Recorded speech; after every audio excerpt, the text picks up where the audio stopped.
Sebagian kelompok yaitu Salafi Wahabi kadang membid'ahkan jamaah thariqah karena kalau berzikir sambil goyang-goyang. Loh, goyang-goyang itu kalau zikir gak apa-apa. Yang gak boleh itu kalau goyang-goyang itu nyanyi dangdut.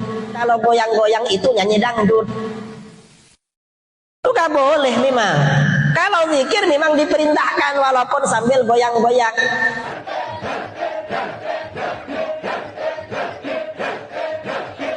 Karena dalam hadis sabda Rasulullah SAW, aksiru zikrullah hatta yaqulu innaka majnun.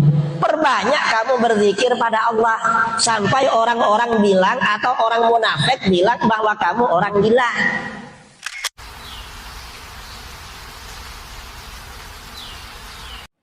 Assalamualaikum Dr. Waalaikumsalam. Betulkah ada riwayat yang kata sahabat berzikir badan bergoyang seperti pepohonan yang kena tiup angin?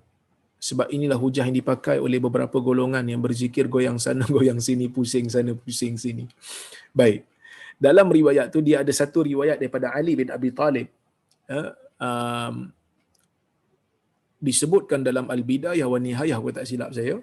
Tetapi riwayat itu adalah riwayat yang dhaif, riwayat yang tidak sahih.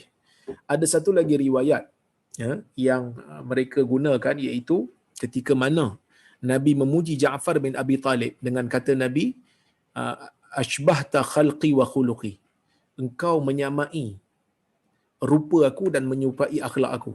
Fahajala Ja'far, maka pada masa itu Ja'far pun menari kegembiraan, melompat kerana kegembiraan bila Nabi SAW sebutkan perkataan itu kepada dia.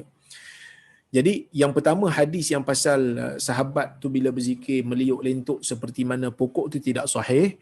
Begitu juga lafaz yang Nabi puji Ja'far tu sahih. Tapi tambahan lafaz yang kata Ja'far melompat itu ada perbahasan dalam kalangan ulama. Ada ulama yang mendhaifkannya. Dan kalau ia sahih sekalipun, ia bukan digunakan, ia tidak boleh digunakan sebagai hujah untuk menari ketika berzikir.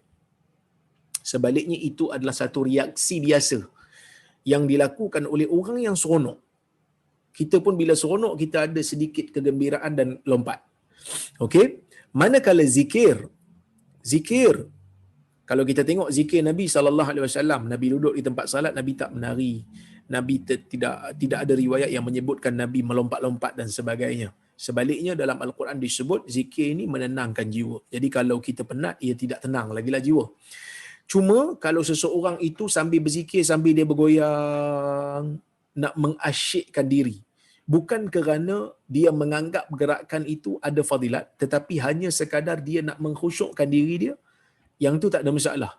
Sebab kadang-kadang kita ni bila zikir, kadang-kadang kita goyang kan, subhanallah, subhanallah, subhanallah, kita goyang kan. Yang tu tak ada masalah. Tetapi yang menjadi problem ialah apabila kita melazimi satu gerakan seolah-olah macam gerakan itu ada fadilat, dan gerakan itu statik, dilakukan setiap masa, setiap kali kita nak buat zikir, itulah gerakannya. Yang tu, dan kita anggap dia ada fadilat, yang tu termasuk dalam bid'ah idhafiyah. Wallahu a'lam.